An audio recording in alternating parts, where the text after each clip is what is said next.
We're on. We're on. Graham, we are on. Hey, Graham, are you a real guy? I'm a real guy. I thought I I'm was a a real real. guy. I'm a real guy. What? Dog Sports Live. Dog Sports Live. The real guys coming at you on a Tuesday night, breaking down the Missouri game. We're not breaking down the FIU game, as exciting as that was. It's a Depending on when you, thriller. depending on when you got that number, it covered or it didn't. So, no, we had a game on Saturday. Graham, first thoughts? I mean, I thought it was probably the worst game Georgia's played this year from a fundamental standpoint, and they still won by 37 points. So I think that says a lot about just how talented this team is. But particularly on the line of scrimmage, there were some things that I feel like Georgia really needs to clean up. I was impressed with the ability of Stetson to just drop back and make plays downfield that weren't off play action. That was sort of the first time we've actually seen that. But all in all, I think you got to be happy about the win. But like another slow start, I don't think you want that to happen going up to Knoxville this week. So a lot to chew on, really. I thought it was one of the more interesting games just from an analysis standpoint in a while. Yeah, that's funny. I was actually more pleased than you are. So at one point, we're both going to like our offense at the same time. But here's I got some of the stats: 7.9 yards per play, which is good, super efficient. Didn't have a whole lot of snaps on offense, but they made the most of them. 50% over 50% success rate, 432 EPA, and a really good explosive rating of 1.549. The rushing plays weren't that great. We'll talk about that a little deeper in the show, but the pass game was efficient and got the ball into his playmakers' hands as we keep getting healthier on offense and the wide receiver core, and we scored a lot of points. On the nope, didn't do that right. We're gonna do this. We're gonna do this. Nope, we're gonna do this. Watch this. Recap 2. There we go. There's our defense, allowing just a 3.9 yards per play, which is freaking ridiculous. Yet another game with a negative EPA, which means our defense, every time they play, is actually contributing 2 points added, statistically speaking. And the explosiveness doesn't really matter when you're only 28% success rate overall. So explosiveness, it's there, but it's they had a couple plays. That's about it. Some of their successful plays were pretty good, but obviously we kept them out of the end zone. And 3.9 yards per play rushing and passing. It was a good game for the defense, as always. Yeah, no, I mean the defense, like statistically, I thought it came out well, and I mean, a bad game by Georgia standards is still a really, really good game, but there were some times where things were, I don't know, just there wasn't the intensity, which is to be understood. Noon start against a bad Missouri team, but I felt like there were some things, especially on the back end, that better teams would make Georgia pay for, but this Missouri team's just not good enough to really do anything with, especially without their starting quarterback. But some of the younger guys that came in and played in the secondary had some mental lapses at times. Throwing up some I just talked about the wide receivers. Look at all these targets and all these, all the guys we got the ball to. Obviously, when you're playing a lot of garbage time in the second half, some of the guys are getting some more reps. But A.D. Mitchell had a great game. McConkey made the most of his catches.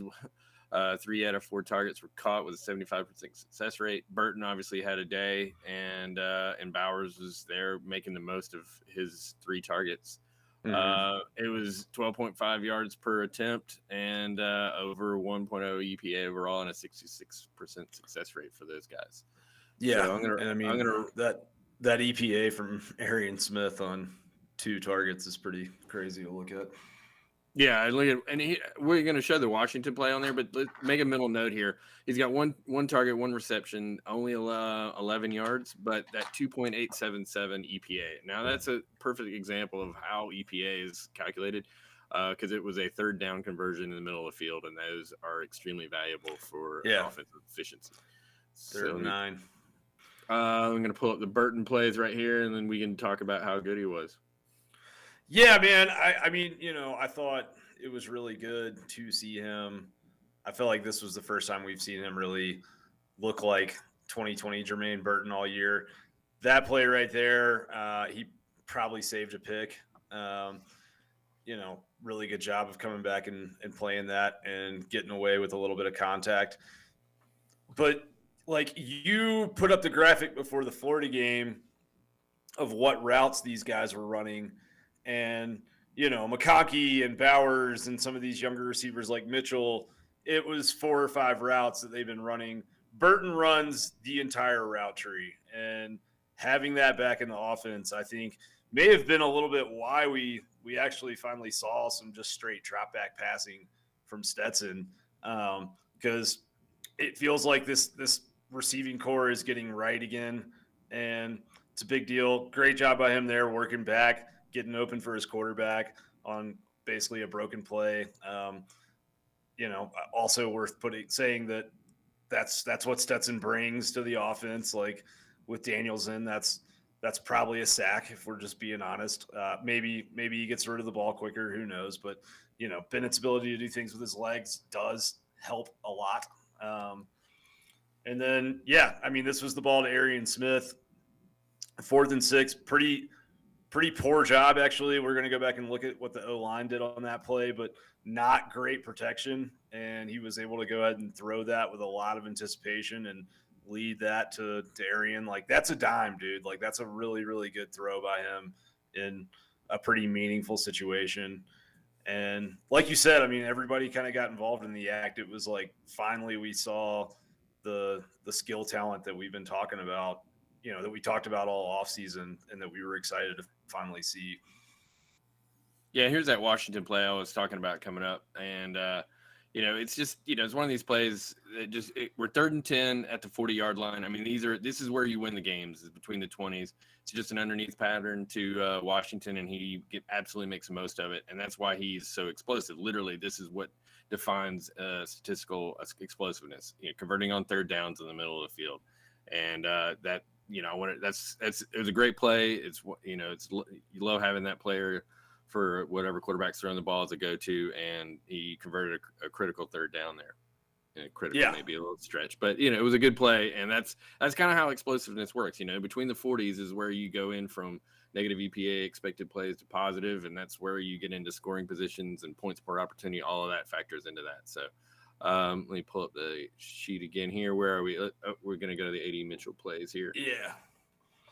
And Mitchell, I feel like, really is a guy that, there were some guys that got reps because of the injuries in the wide receiving core and didn't make the most of them. And that guy, opportunity knocked on his door, and he answered with a smile, and he has blown that door wide open. Like, he is going to be part of this offense for the next 3 years, maybe 4, So this play is great. His career is. I showed that one. He didn't come down to it, and then he go right back to it on 2nd and 10, right back to it. And that tells you that he's got confidence. He didn't haul it in, but he got a 1st down right underneath another route, and it was just good play. And it tells you how much they trust this kid with the ball. Yeah, and then I think you've got the McIntosh, McConkey. Yeah, let me see here. Okay, there it is. Yeah, and then everyone's getting touches. We're going to see a Kenny McIntosh play, and this is McConkey underneath getting another 1st down. This is how efficient they were on the offense, passing the ball. It just seemed like every play was going for 9, 10, 11, 12 yards. It's just. They were 12.5 yards in attempt, or yards to target. So yards in attempt on offense. That's really high, and that's JT and Stetson combined in those numbers. But that play right there, that was a bad throw by Bennett. Probably should have been an interception. Marcus Roseme apparently has some of like the biggest hands that anyone has ever seen on a human being, and made good use of them right there. And then this was a play that, great job by McIntosh. Ultimately, it's a gain, and you're happy with it. But I think if that ball is thrown a little bit better I don't know if that was a miscommunication on one side or the other over which shoulder that ball was supposed to be over, but if that ball's thrown in stride, he's taking that all the way for a touchdown. There's, nobody else really out there on the field. But I mean, it's like we're nitpicking, right? And that's what we do on the show. We do film review and we look at what could have gone better. Ultimately, though, you're happy. I mean, like you're very happy if you're hitting wheel routes to your third string halfback 30 yards down the field. You're having a good day at that point, right? Yeah. Well, we finally got to see JT back in getting some meaningful reps. And, he was playing with some second teamers and some third teamers and stuff, but he had some good plays and he definitely looked, I would say, rusty. But it just look at this again. But if we can, before we talk about JT, like how good Stetson was. I mean, and maybe, you're 68% success rate, dude. Damn. Yeah. Yeah. And that's pretty outstanding. It's at a 2.1 explosiveness. That's just ridiculous. It's really, really good. Daniel's explosiveness was pretty good. His success rate, is honestly, that's where he was last year. Is right at 46%. And the EPA is bad. Obviously, he had a pick that in the scoring opportunity, so that's gonna hurt. That's gonna be a big time negative plays. And just 11 plays, and that you have one big negative that's gonna weigh that EPA down quite a bit. Yeah, that 7.5 looks like Danny Cannell numbers to me. Sorry, you didn't see my tweet earlier. No. He was dogging Stetson. I'm like, bro, Oh yeah. So let's see, where are we on the sheet here? You want to look at JT's plays? Are you ready to go into that? Yeah, let's do it. All right. Output palettes, where media players. Sorry, HyperDex. By the way, Fletcher Proctor tweeted us and said that we should go ahead and mention the Georgia basketball win because we might not have a chance to mention too many Georgia basketball wins on the show this year. So I'm mentioning that Georgia beat. I said we covered. We led the show with that. I know, but here's JT's first ref. Yeah, I mean that's a nice in stride throw to McIntosh, but I mean it's just a swing pass, right? I mean, good. It's a good play to come in and get a guy in rhythm. This ball, I thought, was nicely thrown to Fitzpatrick. Those two always have had a pretty good chemistry going back to last year. And that's some of that option route stuff that we talk about with the Monken offense where they both read the same thing in the secondary and in the coverage there. And here's the he was able to cut Burton. it outside. Yeah, and the touchdown to Burton, I thought this was probably his most impressive play because he checked this at the line of scrimmage and he saw that blitz coming and knew he had a numbers advantage on the outside. But yeah, McConkey. I thought like that was the quintessential play that I think it's the tease, right? Like that's what you miss with JT Daniels not in this offense is some of the ability to do things pre-snap and get Georgia into better positions as an offense. Like the flip side, I think, is what you're going to see right here on this play, where it takes a little while to load up, not as mobile. Stetson maybe ducks that guy and runs, or I don't know, but just like that was a situation where you see JT get hit and you realize like we really haven't seen Stetson get hit in the backfield, or in the pocket like all year, truthfully. This, nice pad the stat play. I thought Dajan Edwards looked really good in his time on the field, but that play is being made by Burton and Washington out there doing dirty work and blocking really well downfield. That's not a deep throw by any means. And then this was the interception that, that was a pretty poor, that was kind of the moment where it was like, all right, well, he's not JT. It was a rusty throw. Right he's not, timing's not there, and it's behind him, and that he hit him and he bounced it up. It's it's a bad play. And thank goodness we haven't had many of them this year. Right. Yeah, and I did see a couple kind of RPO type things that they were doing with JT in the game, and I think he may have a little more aptitude for those types of plays.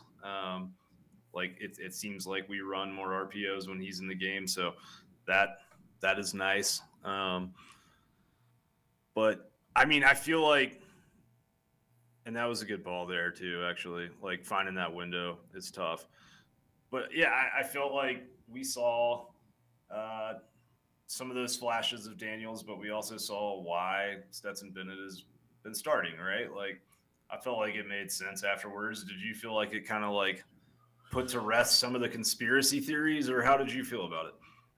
I felt it was good to see him. There was a rumor going out that he was going to leave, so I was glad to see him on the field. And I think if he's honest, he knows he's rusty. And I would like to, like I said, whoever Monken and Kirby want to start, I kind of trust at this point.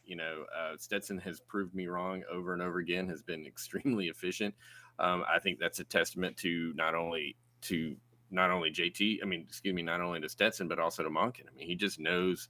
He doesn't care what number you're wearing, or who's on the jersey, what's on the nameplate. He's just gonna put players in opportunities and spaces to make plays, and Stetson getting the ball there. I mean, and some of these plays you were talking about weren't great throws, but he threw the ball where his guys could make plays, and they made them on 66% of the time. So Yeah, I don't know.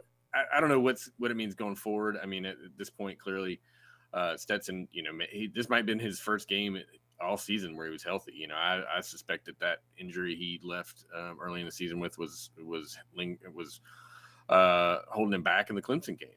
But you're talking about JT, yeah, sorry, JT, yeah. So let's just we've got 3 or 4 games here to figure it out. Yeah, and I think if he's healthy, he can compete in practice, and I'm sure they're going to start a quarterback. But dang, man, like Stetson's the man. He just has had a great year, and I just want the quarterback to win. I don't care who they are at this point. I mean, one of the things that I would say is telling, right? Like Georgia, when Stetson was in the game, I know the playbook was more open, the game was more in doubt, so the offense was doing more things down the field. But Stetson's average depth of target on Saturday was 15.3 yards. That's a lot, man. Those are big chunks. That's a lot of downfield throws. Daniel's average depth of target was 3.5 yards. So, I mean, I've seen some people come in and be like, Daniels was 7 for 11 for 87 yards, like, and a touchdown. It's like, dude, it doesn't mean shit, right? Yeah, like, yeah.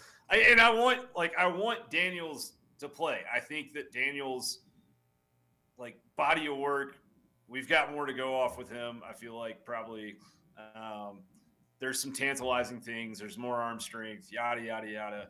But I also think like this offensive line has got to protect better if they're going to be able to start him, right? Like you can't put him in a situation where he's going to have to like scramble out of the pocket and make throws on the run because he's not that guy. Like that's not, what his game is.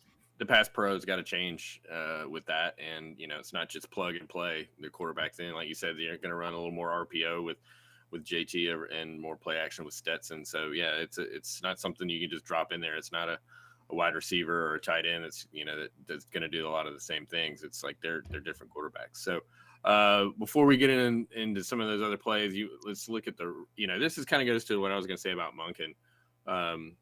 Let me see. Yeah, you can see that our running backs didn't have a great game. I mean, Cook and White, both had a touchdown, but both had negative EPA plays and sub 50% success rate and a low. But again, like look at Bennett, Jackson, and Smith. This is what he's going to do if they're we're running inside zone and they're putting 8 in the blocks.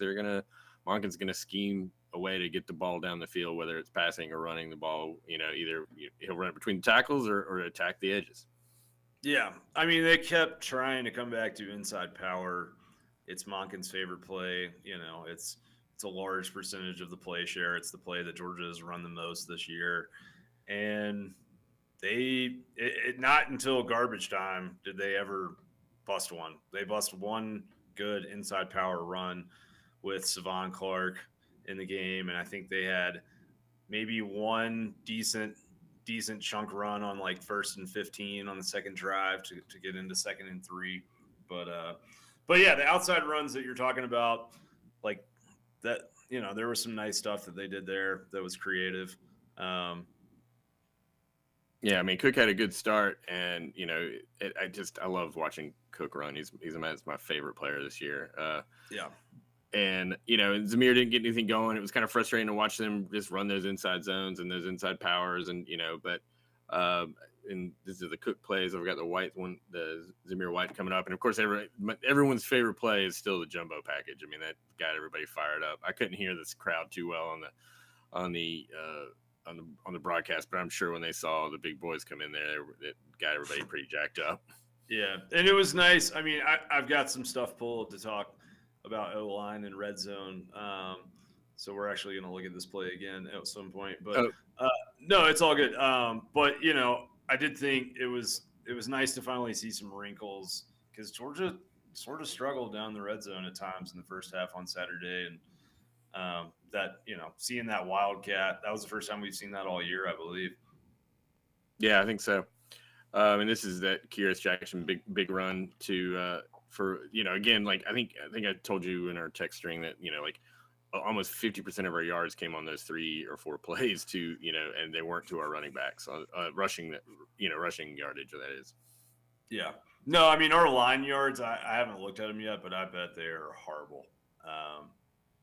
Like we were not getting push. Our running backs were having to do a lot of dirty work and a lot of improvising off of what was designed. But yeah, let's get into those kind of, because I mean, like for me, that was the biggest concern in this game was the errors in the offensive line. So I've got some stuff pulled here.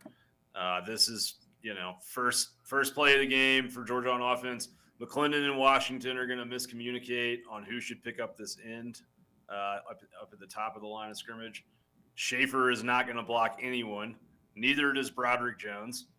Bowers is running a pass route when the tackle and guard next to him are pulling.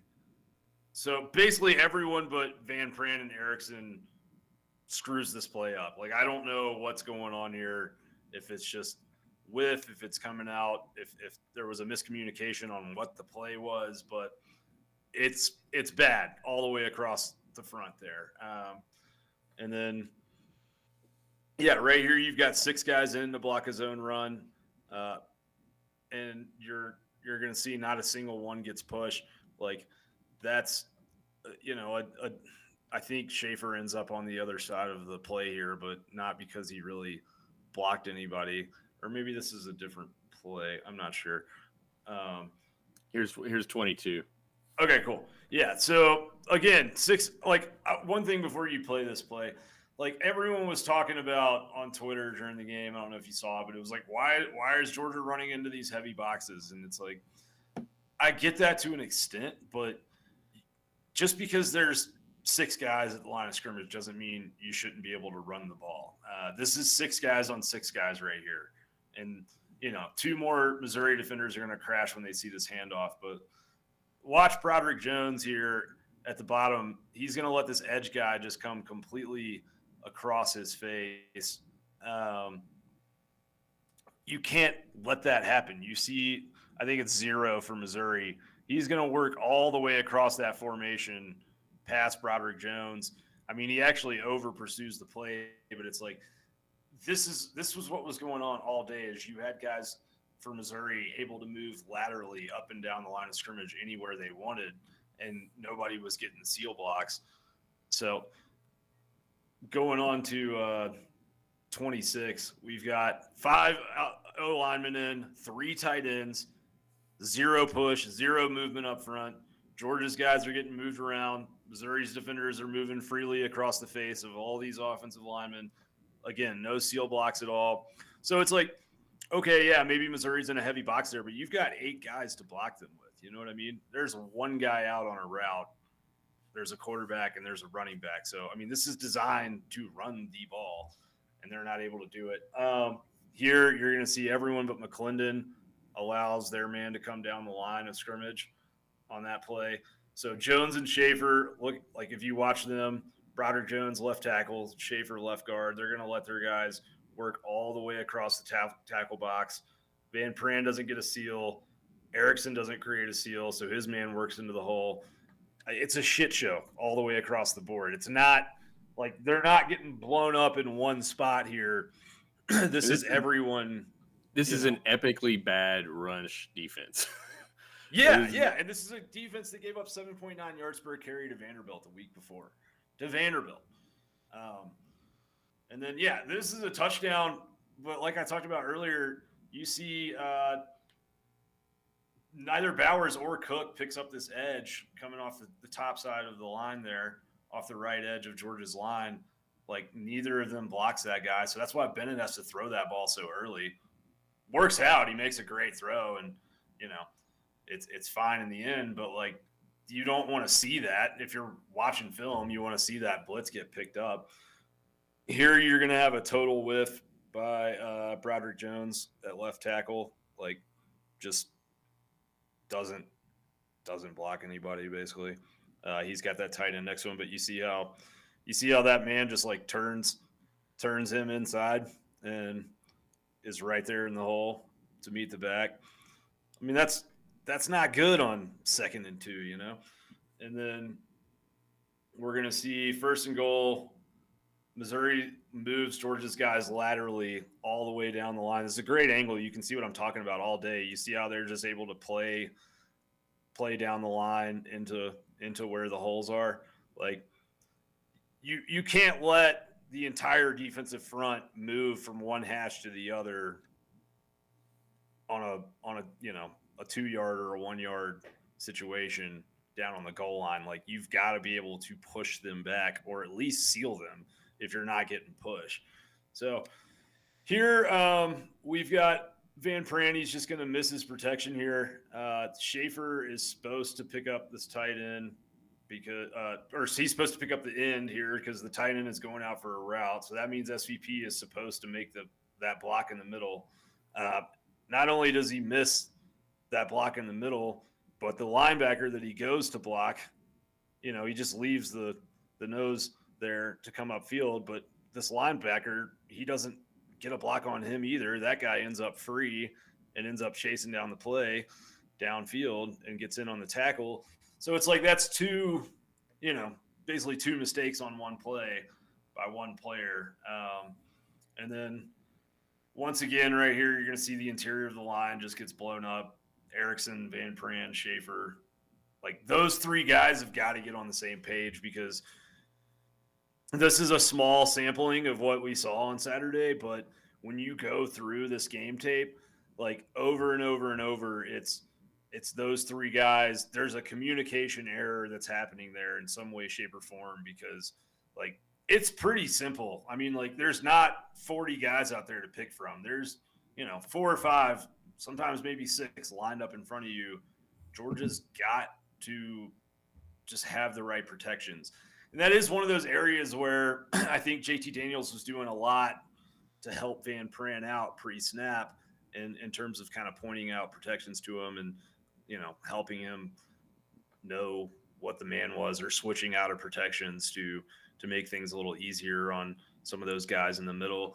So, I mean, Broderick Jones had a rough day, which is okay. That's to be expected. First career start, there were some things that he did well at times, but in the run game, he really struggled. But like Schaefer and Erickson, those are guys that have played a lot of football games for Georgia, right? And Van Pran is still a young guy.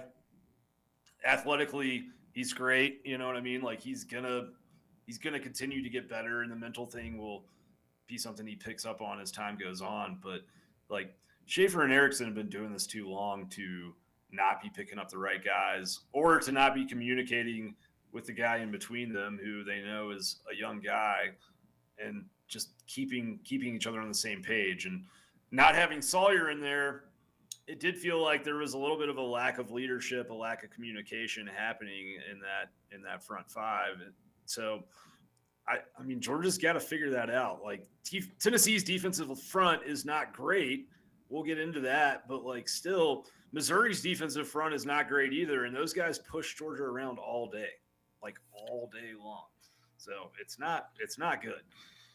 He did find some good. He found some good stuff in there. So this is some good. Like, this is right here how you block a zone play. Look at McClendon moving folks downfield. McClendon's your right tackle.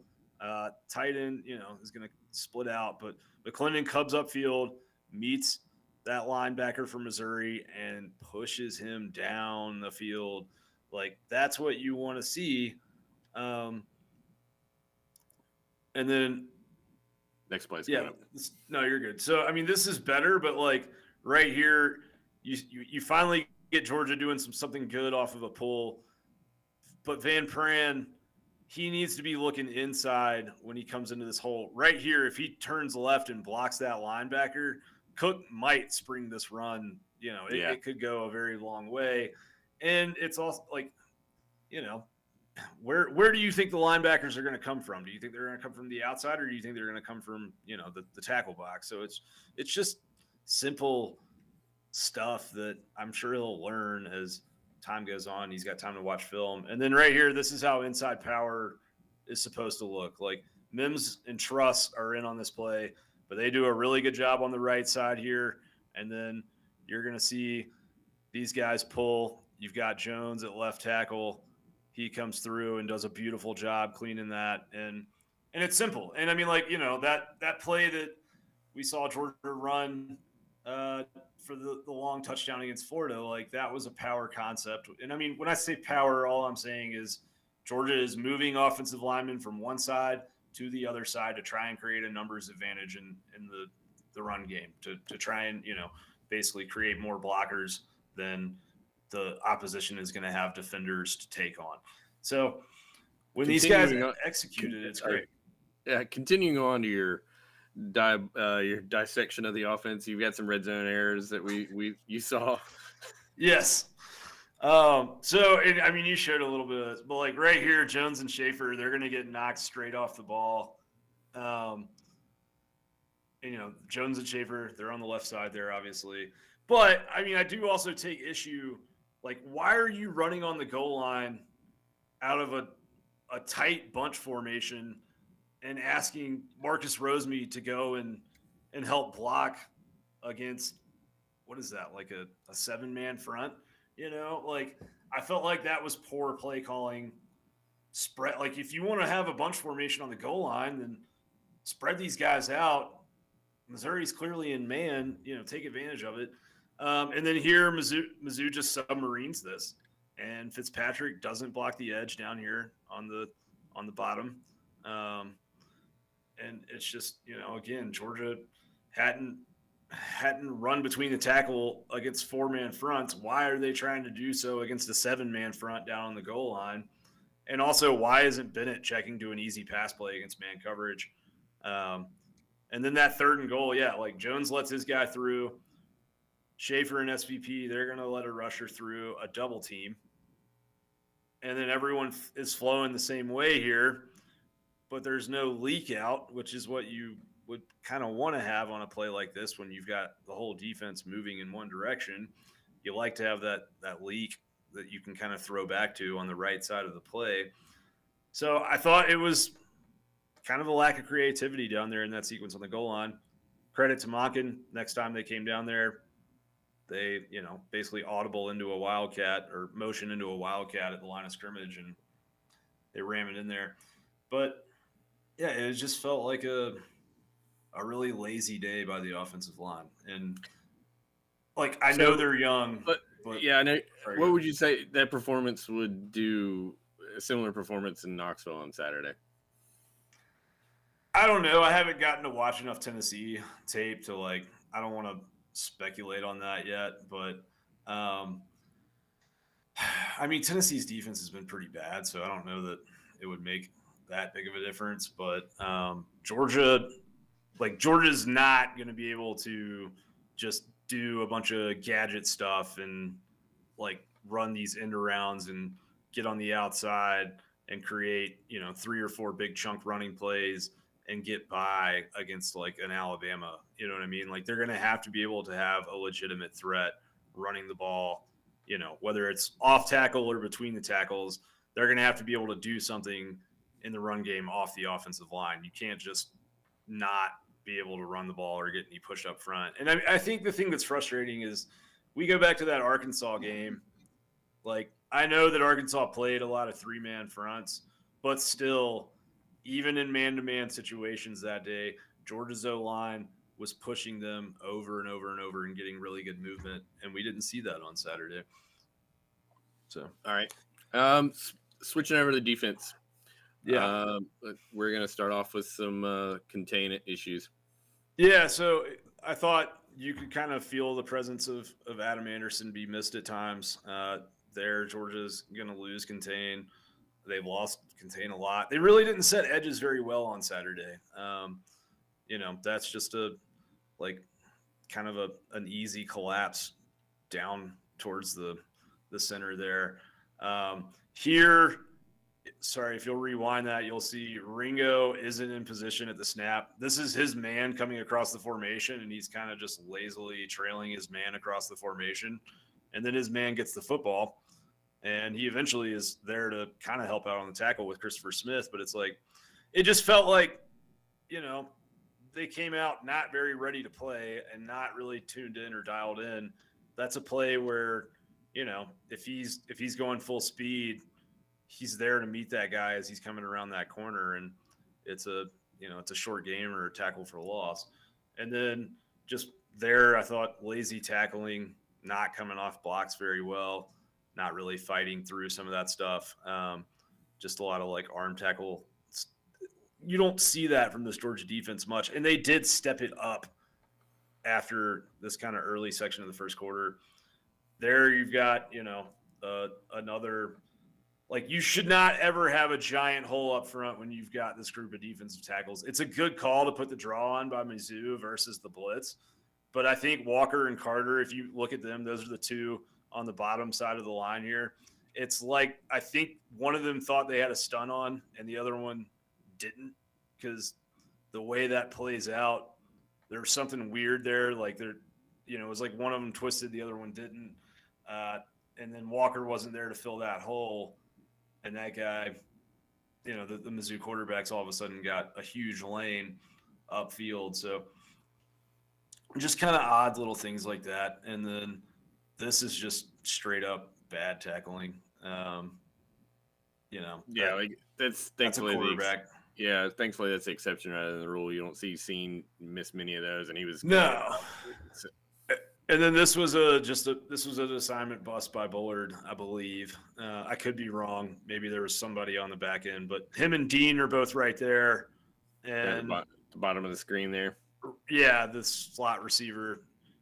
And it's I don't know. I think he gets a little confused, and then he realizes, oh God, that's my guy.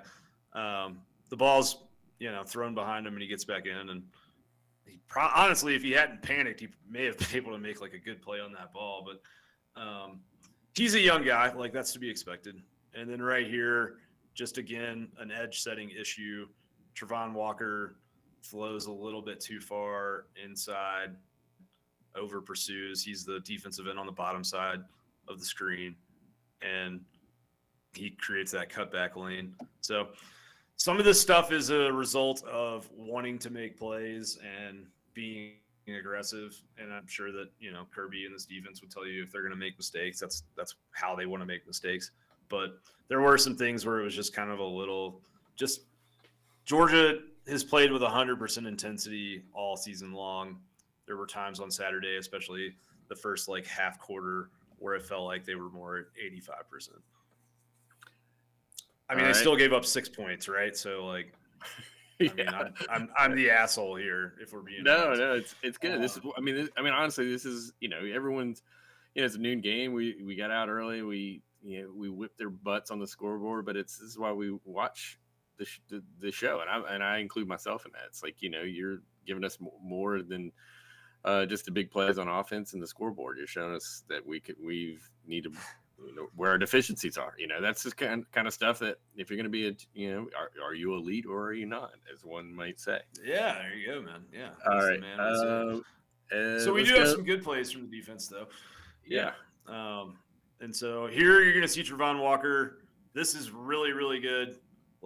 Anticipates this, knows the screen is coming, and then to be as fleet of foot at 280 pounds as he is, to be able to go out there and make that play for a tackle for loss. I thought just impressive athleticism and anticipation from him. And then here you're going to see him This time he's going to set the edge and he's going to force the run towards his help. You see him get upfield there and work outside, and then he actually shucks off that blocker and gets back in to help out on the tackle. But it's like, when I'm talking about setting edges, that's what I'm talking about, is getting upfield, getting out wide. You know the strength of this defense is up the middle. You've got these linebackers, you've got Seen, you've got Smith. So force the ball towards those athletes and towards your help, and you're not going to give up explosive plays. That's just good hard-nosed defense. These guys all worked down the line and fought blockers, got pushed into the backfield, kind of just a team defense play right there. Good tackling here.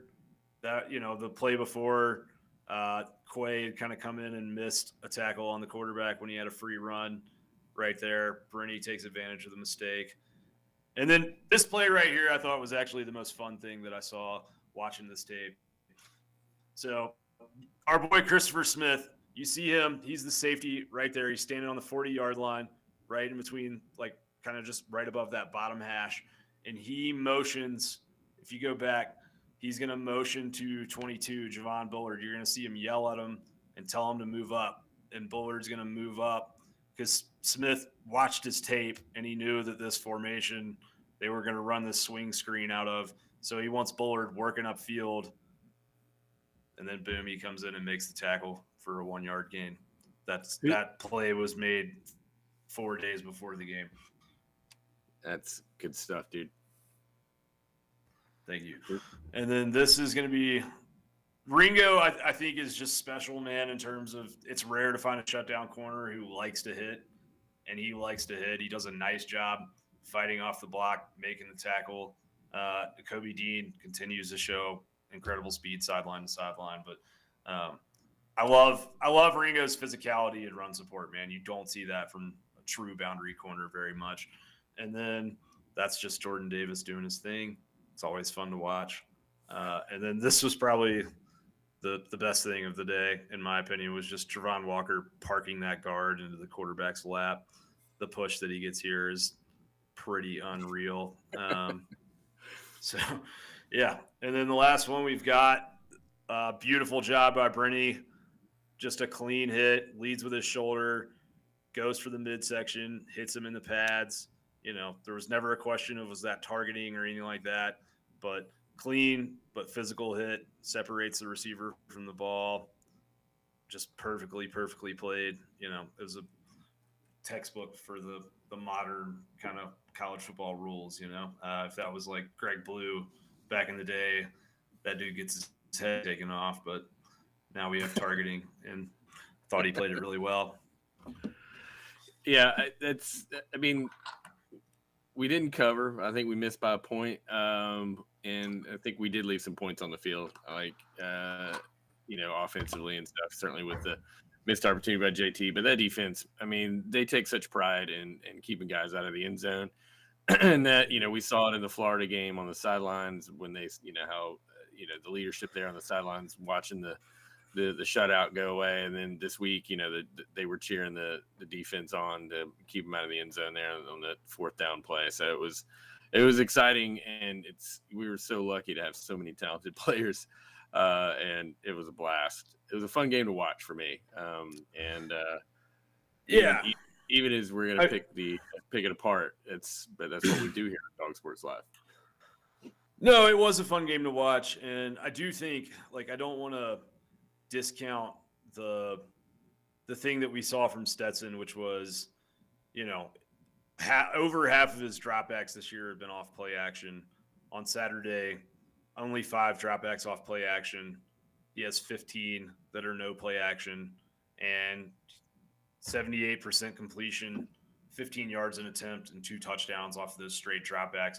I think that, there's been a question of are we doing all this play action to protect Stetson? I think seeing this offense with all these receivers healthy, it may be more we were doing all this play action to protect a young wide receiver core and not ask them to do too much and try and give them advantages. But now that you've got Burton and Washington and Roseme and Jackson and all these guys kind of back closer to 100%, it feels like they're able to really do some more complex things down the field, and it's working. It was explosive. Yeah. What do you? I mean, I know you haven't gotten in the Tennessee game, but let me ask you this: You're Kirby Smart. I'm a press, someone with a press credential, and I'm asking you about the quarterback room. Give me your coach speak answer, but give me the coach speak answer that we really want to hear as a Georgia fan. I'm gonna throw you on the spot. I mean, I think the reality is that JT's not ready yet. Like, he didn't look ready to start. If you're comparing him to Stetson Bennett was crisper. I think, you would sit there and say there's things that both guys bring that we like, and that's true. JT brings the pre-snap stuff we were talking about. He brings a little more arm strength to the table, I think. But Stetson brings the mobility, and there's a little bit of, I don't know, there's a little moxie to him, I guess you could say. Maybe, there's something about like his willingness to go out and get hit and just kind of that toughness. I do think the team rallies around that sometimes. Not to say JT isn't tough, but just, when your quarterback's making plays with his legs downfield, it adds something to it. I would say too, it's a week by week situation, because I think it is. It would not shock me if Stetson goes up to Knoxville, plays well, starts, Georgia has a good game, and JT continues to improve, and we see both against Charleston Southern, and then we see JT start against Georgia Tech. Like, I don't know. Kirby, I think, told the TV crew on Saturday, at one point they said that he had told them during the week that, JT Daniels was going to have to help this team win a game at some point down the road. And I think that's correct. I think it would be the ultimate irony to start off a game with Stetson and bring JT in and, win a big playoff game or a conference title that way after, how Georgia's lost some of those games in Smart's tenure. But I think it's like a pitching situation in Major League Baseball, or a righty lefty situation in Major League Baseball. I think if there's a team that Georgia's playing where they've got really good edge rushers and they're getting a lot of pressure and this offensive line's having a hard time pass protecting, then you want Stetson out there. I think if it's a team that is not bringing much pass rush wise, but they're dropping back into a lot of confusing coverages and Georgia's having a hard time, beating that zone, you want JT in there because he is better, I think, thrown against the zone than Stetson is. So I think it should be situational. I don't know if it is situational, but if they're smart, it'll be situational, and they will accept pregame that depending on how the game goes in some of these major games that you'll see in December and January, kind of the game and what Georgia's able to do and not do on offense should dictate who's under center at times. I think you're right. I think we're going to see a lot. We're going to see a lot of both of them the rest of the year, and we'll be here breaking it down. Graham, thank you, buddy. That was a lot of work. You said we talked about it. Like, we said not a lot to go on, and we just spent 40 minutes on it. So, and I enjoyed it. It was good. I mean, it was good stuff. So, thank you. I know you guys are already following Graham Dog Out West on Twitter. He's doing his 12 takeaways, which you guys are checking out on YouTube. And we're on Dog Sports writing stuff. We're about to actually drop a little college football committee rankings thing right now. So please check us out there on dogsports.com. Please rate, review, subscribe, and share across all our media. Have you seen the rankings yet? Yeah, I just saw it. Ohio State's 4, Cincinnati 5, and then Michigan, and then Oklahoma State at 8. So they've Oklahoma at 8. Yeah, they kept their thing where if you don't play a game, you're not going to move up. Okie State's 10. Oklahoma's 8. Yeah. Yeah. Oh, you were talking about Okie State. Yeah. The one I think is getting shorted is Baylor. I think don't sleep on Baylor. I think they can. I don't know if they're going to get in the top 4 or even scare it, but they're. Well, they lost on Saturday. Oh, that's right. Sorry. Yeah. Big 12 is eating their young. I feel like this shit's setting up for Notre Dame this weekend again. I feel like that's how this is going to play out. No way. They're not getting in over Cincinnati, dude. They're not getting in. If Cincinnati, there's no way. There's no path for Notre Dame. Oh, I guess that's true, actually. Yeah, That's. But I'm not convinced Cincinnati's going to go undefeated the rest. I'm not convinced either. I'm not convinced at all. So check out my takes on dogsports.com in just a little bit. There we go. Oh, yeah, no one's still watching at this point, but there it is. I plugged it, Jeremy. Damn. All right, man. Well, Josh, no, just thank you for always helping put this stuff together and cutting up those clips and all that, and bringing all the statistical insight. And yeah, man, appreciate it, and it's excited to come back and do Tennessee here in a couple days. All right, with that, we're out. Go Dogs. Go Dogs.